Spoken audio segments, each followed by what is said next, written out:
안녕하십니까. 2021년 1월 21일 목요일 매일 한국경제신문 스크랩을 시작하겠습니다. 오늘의 주요 뉴스 요약입니다. 첫 번째 기사는 조 바이든 행정부의 초대 재무장관으로 지명된 제닛 옐런 전 연방준비제도 의장이 강력한 경기 부양 의지를 재확인했다는 소식입니다. 옐런 지명자는 19일 미국 상원금융위원회 인중청문회에서 미국에서 사람들이 굶주려서는 안 된다며 테이블에 음식을 놓을 수 있어야 하며 집을 잃고 길거리를 내쫓기는 일은 없도록 해야 한다고 말했습니다. 두 번째 기사는 국민연금 등 국내 증시 대표 기관 투자가인 연기금이 지난달 24일부터 이달 20일까지 유가증권 시장에서 17거래일 연속 순매도 행진을 이어가고 있다는 소식입니다.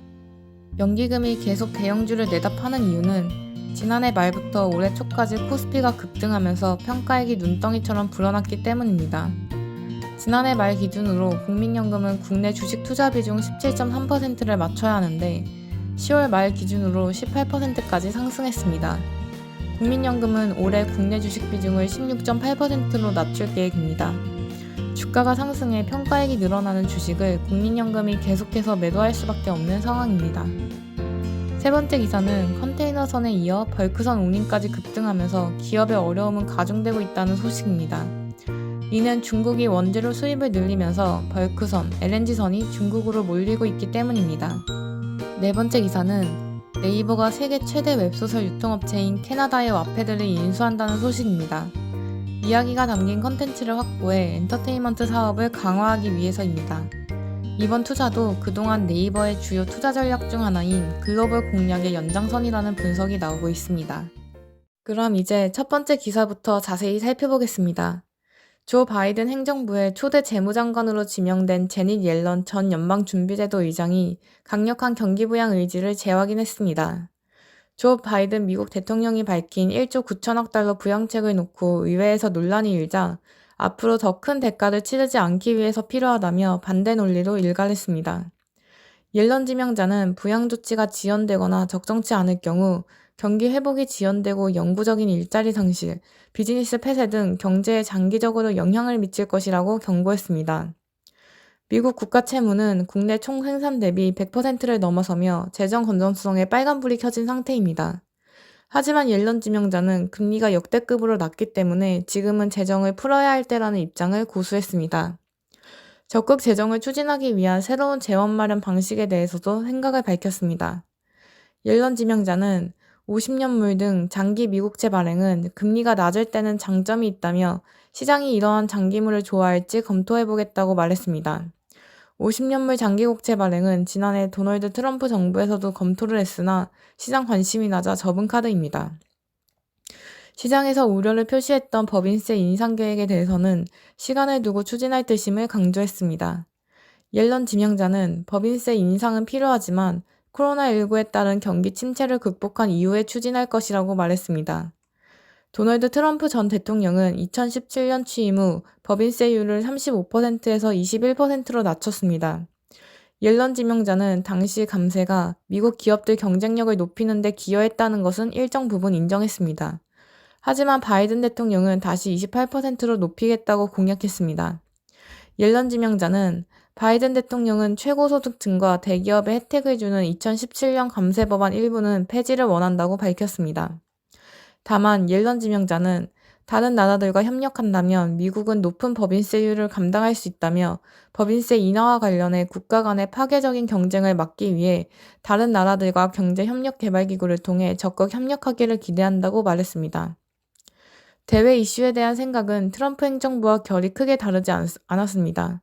특히 중국에 대해서 매우 강경한 입장을 견지했습니다. 중국과의 무역 현안과 관련해 다양한 수단을 사용할 준비가 돼 있다고 밝혔습니다. 불법 보조금과 덤핑, 지식재산권 도둑질, 무역 장벽 등을 동원하고 있다며 꺼낸 말입니다. 옐런 지명자는 우리는 중국의 불공정하고 불법적인 관행에 맞서 싸워야 한다고 말했습니다.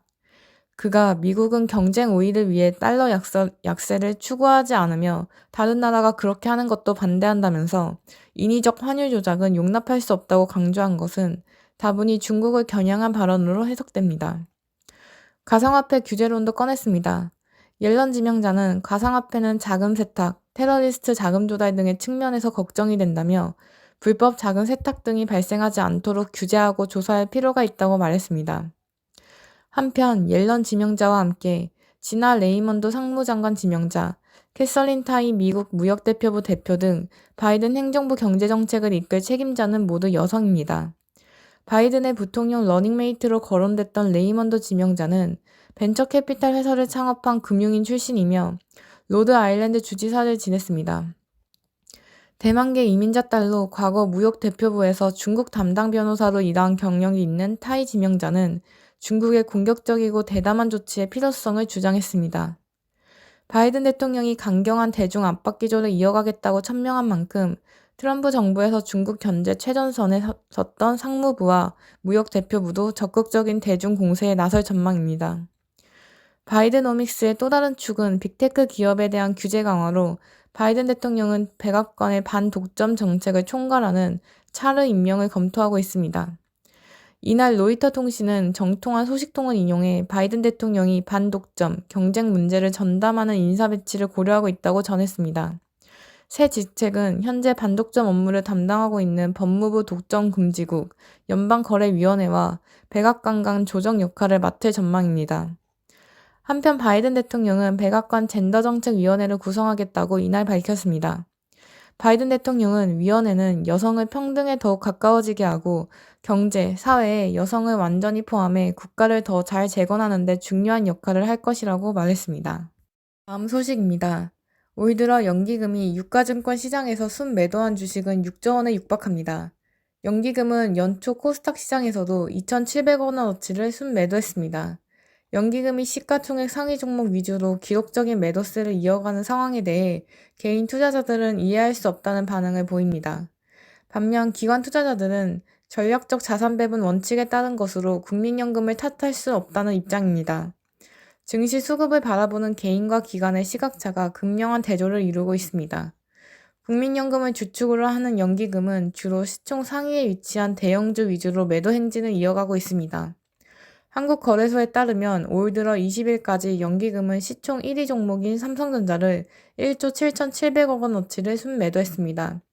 순매도 규모가 큰 상위 5개 종목 중 4개 종목이 시총 5위 안에 듭니다.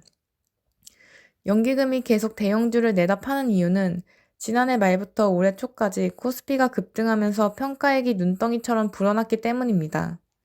지난해 말 기준으로 국민연금은 국내 주식 투자 비중 17.3%를 맞춰야 하는데 10월 말 기준으로 18%까지 상승했습니다.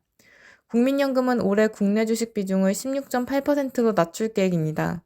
주가가 상승해 평가액이 늘어나는 주식을 국민연금이 계속해서 매도할 수밖에 없는 상황입니다.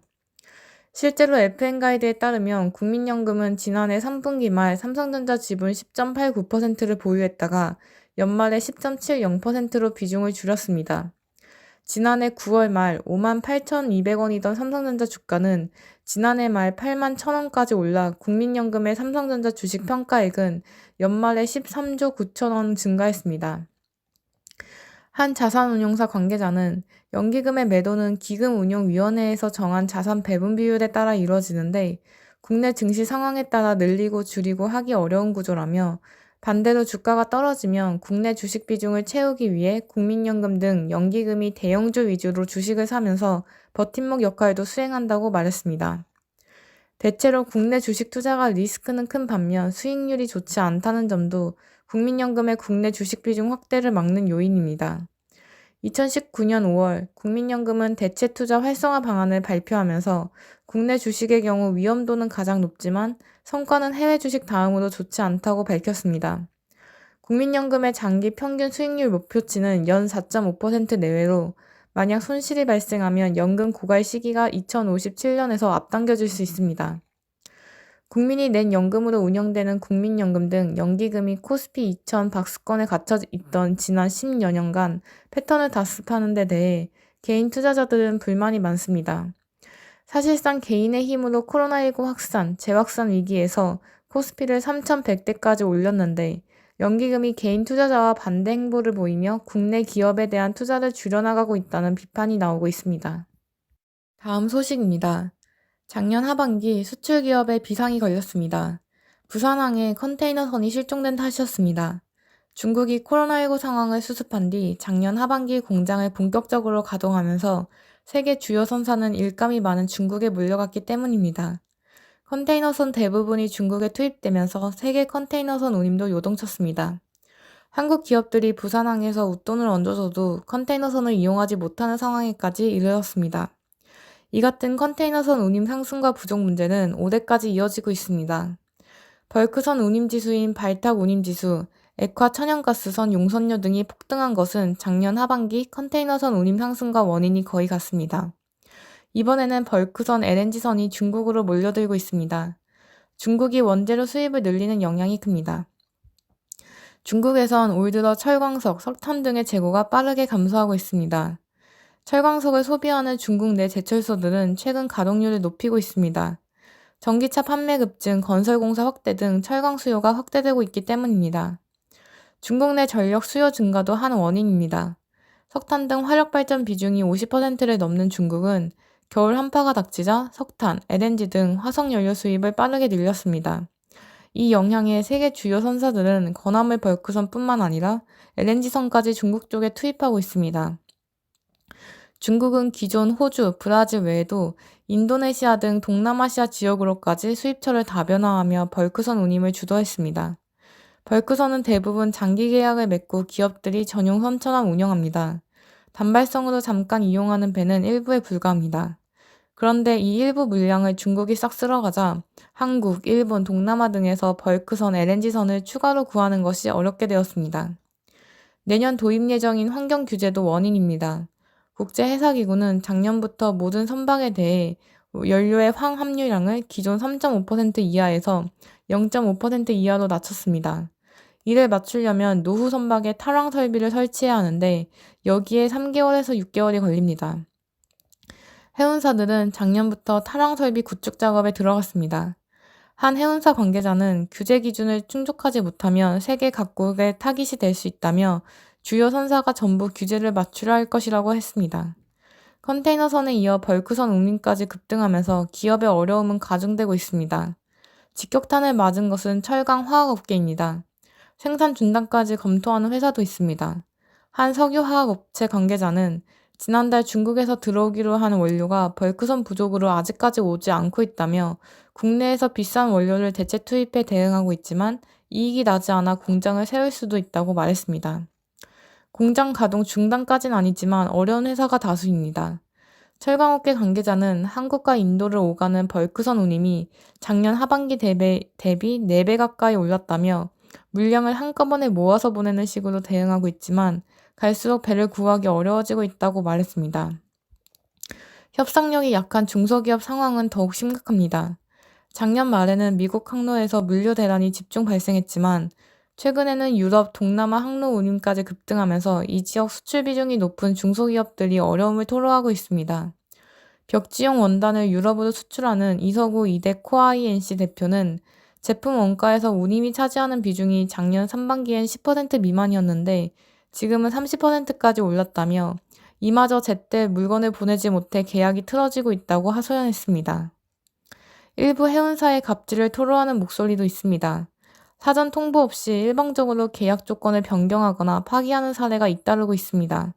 한 조선부품업체 사장은 요즘 해운사에 운임을 문의하면 자리가 없다는 것이 첫마디라며 계약을 연기하는 등 대안을 찾고 있지만 언제까지 버틸 수 있을지 모르겠다고 말했습니다. 다음 소식입니다. 네이버가 세계 최대 웹소설 유통업체인 캐나다의 와패드를 인수합니다. 이야기가 담긴 컨텐츠를 확보해 엔터테인먼트 사업을 강화하기 위해서입니다. 이번 투자도 그동안 네이버의 주요 투자 전략 중 하나인 글로벌 공략의 연장선이라는 분석이 나옵니다. 네이버는 지난 19일 이사회를 열어 와패드 지분 100%를 6,532억 5,050만 원을 취득하기로 결의했다고 20일 발표했습니다. 네이버의 역대 최대 외부 법인에 대한 투자 규모입니다. 2006년 설립된 와패드는 세계 각국에서 9천만 명 이상이 사용하는 세계 최대 웹소설 유통 서비스입니다. 500만여 명의 작가가 쓴 10억여 편의 콘텐츠를 보유하고 있습니다. 월 사용시간은 230억 분에 달한다고 네이버는 설명했습니다. 한성숙 네이버 대표는 스토리를 통해 글로벌 이용자를 즐겁게 하려는 와패드의 비전이 네이버의 비전과 딱 들어맞는다고 말했습니다. 네이버는 이번 투자를 계기로 와패드의 경쟁력을 더 끌어올릴 계획입니다. 웹툰에서 이미 효과를 본 수익 모델을 웹소설에도 적용할 예정입니다. 네이버는 2013년 유료로 웹툰 보기와 광고, 지식지산 사업으로 이어지는 작가 수익 공유 체계인 PPS 프로그램을 선보였습니다. 이듬해에는 영어, 중국어 등 해외 서비스를 시작해 웹툰을 글로벌 산업으로 키웠습니다. 와패드에서 검증된 웹소설은 웹툰으로 제작할 계획입니다. 네이버 웹툰은 이미 재혼항우, 전지적 독자식전 등 웹소설 바탕의 웹툰을 내놓기도 했습니다. 김중구 네이버 웹툰 대표는 네이버 웹툰을 통해 국내 작가들이 이미 글로벌 시장에서 더 많은 수익을 거둔 것처럼 이번 투자로 국내 웹소설 작가들의 해외 진출도 더욱 활발해지도록 노력하겠다고 말했습니다. 이번 인수로 네이버는 글로벌 컨텐츠 산업의 강자로 떠오를 전망입니다. 웹툰과 웹소설 유통 부문에서 모두 1위 사업자가 되었기 때문입니다.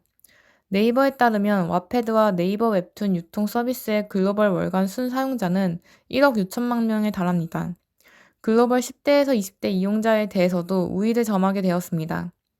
와패드 사용자의 80%가 1990년대 중반 이후 출생인 Z세대라고 네이버는 설명했습니다. 네이버 웹툰 서비스의 주요 이용자도 10대에서 20대입니다. 급격히 성장하고 있는 글로벌 온라인 동영상 서비스 시장을 노리고 네이버가 이번 투자를 단행했다는 분석도 나옵니다. 최근 넷플릭스, 디즈니 플러스 등 글로벌 OTT 사업자들은 영화나 드라마를 만들 이야기 찾기에 힘을 쏟고 있습니다. OTT 플랫폼은 늘어나는데 사용자가 좋아하는 독점 콘텐츠 확보에는 한계가 있기 때문입니다. 최근 OTT 시장에서 한국 웹툰에 대한 관심이 커진 것도 이 때문입니다. 네이버 웹툰에서 유통된 원작으로 만든 넷플릭스의 독점 콘텐츠인 스위트홈은 지난달 한국을 포함해 말레이시아, 필리핀, 싱가포르, 대만, 카타르, 태국, 베트남 등 총 8개국에서 넷플릭스 시청 순위 1위에 올랐습니다. 미국에서도 8위를 차지하는 등 2,200만 이상의 넷플릭스 유료 구독 가구에서 시청했습니다. 네이버가 글로벌 시장 공략을 위해 수천억 원을 투자한 것은 이번이 처음은 아닙니다. 네이버는 지난해 8월 SM 엔터테인먼트에 1,000억 원을 투자했습니다. 글로벌 K-팝 커뮤니티 플랫폼인 브이라이브의 경쟁력을 강화하기 위해서입니다. SM의 인기 K-팝 가수들을 영입해 글로벌 K-팝 팬들을 추가로 확보하겠다는 게 네이버의 포석입니다. 작년 CJ그룹과 6천억 원 규모의 지분 맞교환을 한 것도 글로벌 시장 공략 강화 차원입니다. 네이버의 웹툰 IP를 CJ의 계열사인 스튜디오 드래곤에서 제작해 글로벌 시장에 내놓기로 양측이 손잡았습니다. 그런 이상으로 오늘의 매일 한국경제신문 스크랩을 마치겠습니다. 들어주셔서 감사합니다.